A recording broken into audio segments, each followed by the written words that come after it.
Por décadas, comprar um carro zero no Brasil foi um exercício de resignação. Você entrava em uma concessionária com as economias de anos, sentava diante de um vendedor treinado e começava a dolorosa negociação para descobrir que absolutamente tudo era considerado um opcional de luxo. Rádio? Opcional. Vidro elétrico nas portas traseiras? Opcional. Um acabamento que não parecesse plástico reciclado de qualidade duvidosa? Praticamente um delírio. Durante muito tempo, as grandes montadoras tradicionais, com raízes nos Estados Unidos e na Europa, operaram sob uma lógica econômica muito confortável, o poder de precificação do oligopólio. O mecanismo econômico aqui é clássico e implacável. Quando as barreiras de entrada em um mercado são colossais, afinal, construir fábricas, estabelecer redes de concessionárias e aprovar regulações custa bilhões, poucas empresas sobrevivem.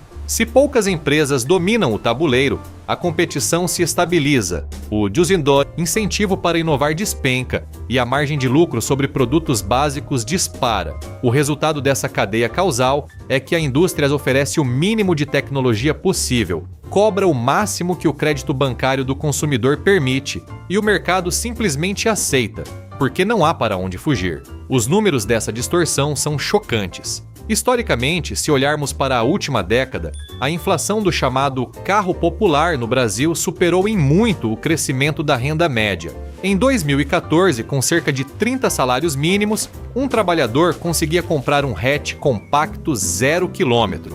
Hoje, essa mesma proporção exige algo em torno de 60 a 70 salários mínimos, dependendo do modelo, para levar para casa um veículo com motor a combustão que, tecnologicamente, não evoluiu muito além de uma tela multimídia colada no painel. É uma conta que asfixiou a classe média. Imagine a cena: um pai de família, na periferia de São Paulo, assinando um financiamento de 60 meses com juros de 2 dígitos, pagando R$100 mil por um carro que vem com calotas de plástico e bancos de tecido áspero. É nesse cenário que o ressentimento se acumula. Há uma espécie de justiça poética em ver gigantes corporativos soarem frio diante de uma ameaça. A verdade é que a lealdade do consumidor a uma marca tradicional termina exatamente no milímetro em que o desrespeito ao bolso dele começa. Há, no entanto, um contraponto responsável que precisa ser feito. As montadoras tradicionais não cobram caro apenas por ganância.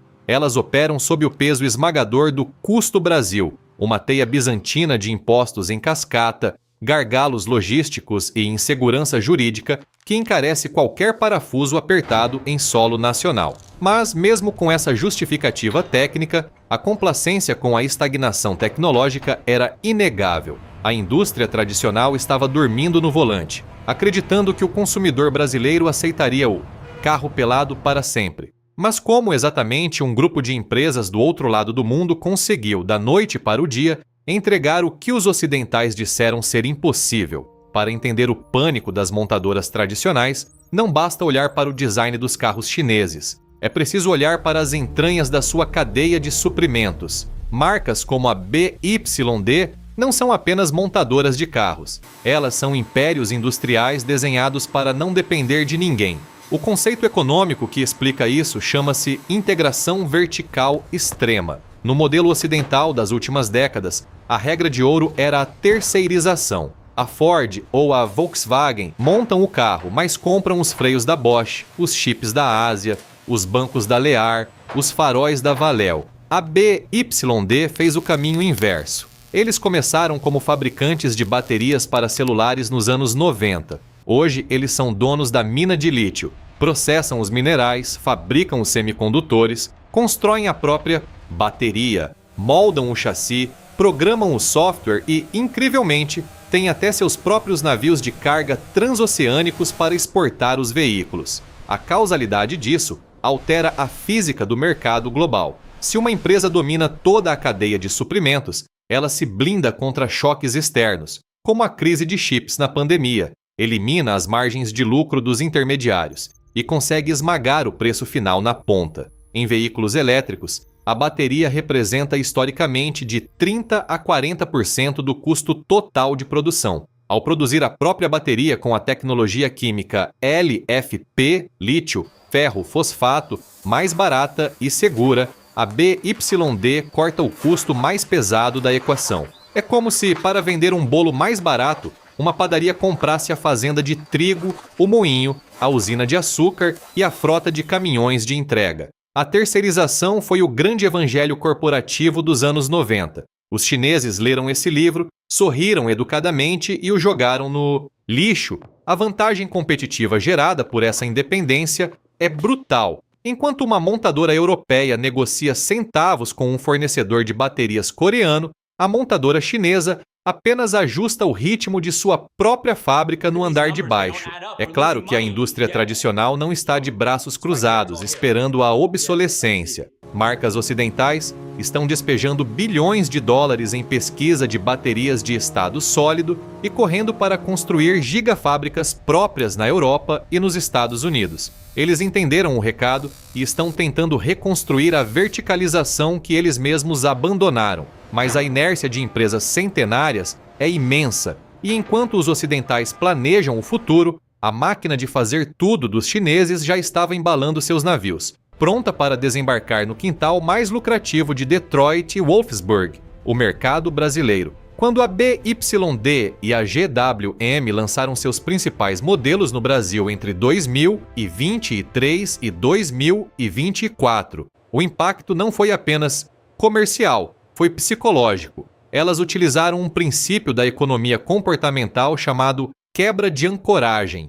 Durante anos, o consumidor brasileiro esteve ancorado à ideia de que um carro com teto solar panorâmico, assistentes autônomos de direção, bancos de couro e acabamento premium custaria facilmente mais de R$250 mil.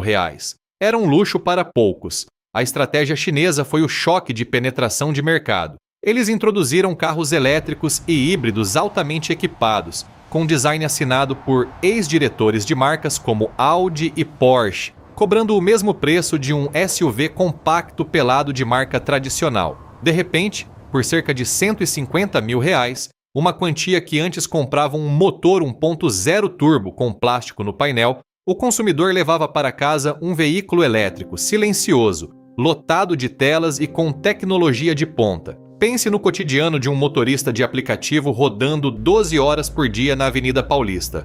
Para ele, o carro não é um símbolo de status, é o principal custo de produção. Quando ele faz a matemática e percebe que gastar R$120 por dia com gasolina a R$6 o litro pode ser substituído por uma recarga elétrica noturna em casa, custando talvez R$30, a matriz econômica da sua vida muda. E é aí que ocorre o ponto de ruptura. Se o novo produto oferece alta tecnologia e baixo custo de operação, o status quo da velha guarda entra em colapso. O consumidor se sente vingado. Ele percebe o quanto estava pagando a mais por muito menos. É fascinante observar que o complexo de vira-lata, que sempre fez o brasileiro duvidar de produtos asiáticos, evaporou no exato momento em que o custo-benefício se tornou inegável. Não há lealdade à tradição que resista a uma conta matemática favorável no fim do mês. A invasão gerou resultados impressionantes. Em questão de meses, modelos chineses começaram a liderar não apenas o segmento de elétricos, mas passaram a assustar o ranking geral de vendas de carros de passeio. Mas, para manter o rigor, precisamos encarar um gargalo real e persistente. A euforia do carro elétrico chinês no Brasil esbarra na infraestrutura de recarga. Fora dos grandes centros urbanos e das rodovias privatizadas do Sudeste, viajar com um carro 100% elétrico ainda exige um planejamento digno de uma expedição militar. A falta de carregadores rápidos e a instabilidade da rede elétrica são defesas naturais a favor do velho e confiável motor a combustão. Contudo, essa barreira técnica não foi suficiente para frear o pânico das montadoras instaladas. E quando uma indústria antiga vê suas margens encolherem, ela não foca apenas em engenharia. Ela foca no telefone, discando diretamente para Brasília. No xadrez geopolítico e econômico, quando uma empresa não consegue vencer o concorrente na prateleira, ela tenta vencê-lo no diário oficial. O conceito em ação aqui é o protecionismo industrial, mascarado sob o argumento da defesa do emprego local. À medida que as importações de carros chineses disparavam, a Associação das Montadoras Tradicionais no Brasil iniciou uma forte pressão sobre o governo federal. A cadeia causal é previsível na história da economia política. Uma ameaça externa barata inunda o mercado. A indústria nacional aciona seus lobistas alertando sobre o fechamento de fábricas e demissões em massa. O governo, politicamente sensível ao desemprego, reage erguendo muros alfandegários. O resultado foi a volta do imposto de importação para veículos eletrificados, uma tarifa que começou a escalar gradualmente no início de 2024 e tem previsão de atingir a dolorosa marca de 35% até 2026. Veja como isso funciona na prática para o consumidor. O sujeito que planejava comprar um elétrico chinês de entrada por R$115 mil, vê o preço subir na concessionária semana após semana, não porque o carro ficou melhor, mas porque uma barreira invisível de impostos foi adicionada ao custo logístico para proteger as marcas que há décadas lhe vendem carros defasados.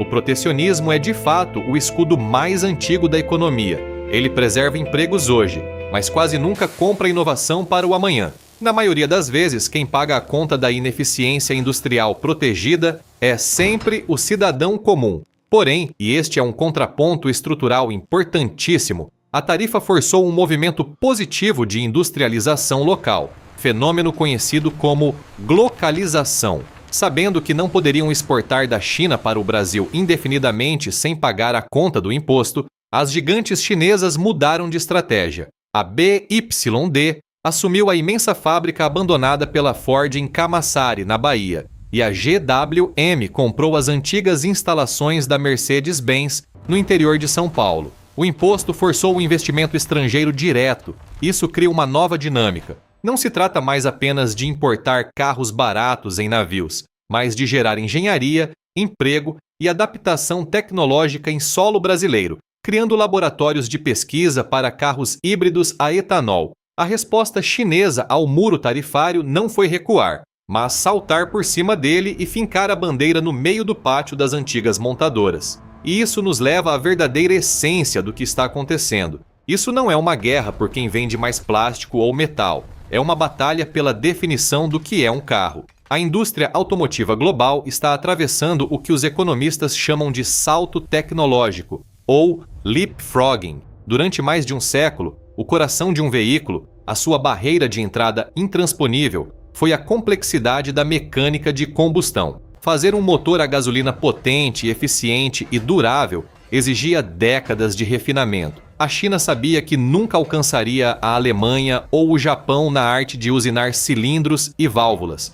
Então, eles mudaram a regra do jogo. Eles transformaram o carro em um smartphone sobre rodas. Os dados macropolíticos refletem essa mudança de paradigma. Em um movimento assustadoramente rápido, a China ultrapassou o Japão recentemente para se tornar o maior exportador de automóveis do mundo. E não estão exportando apenas lataria, estão exportando software, conectividade e gestão de energia. A cadeia de valor migrou do bloco do motor de ferro fundido para a programação dos semicondutores e a densidade de energia da bateria. Imagine uma família no subúrbio testando um carro elétrico pela primeira vez. A experiência não é sobre o ronco do motor ou a troca de marchas, é sobre a tela fluida, a câmera de 360 graus que transforma o estacionamento em um videogame, a atualização do sistema operacional do carro via internet enquanto eles dormem. Eles não estão apenas dirigindo de forma mais barata,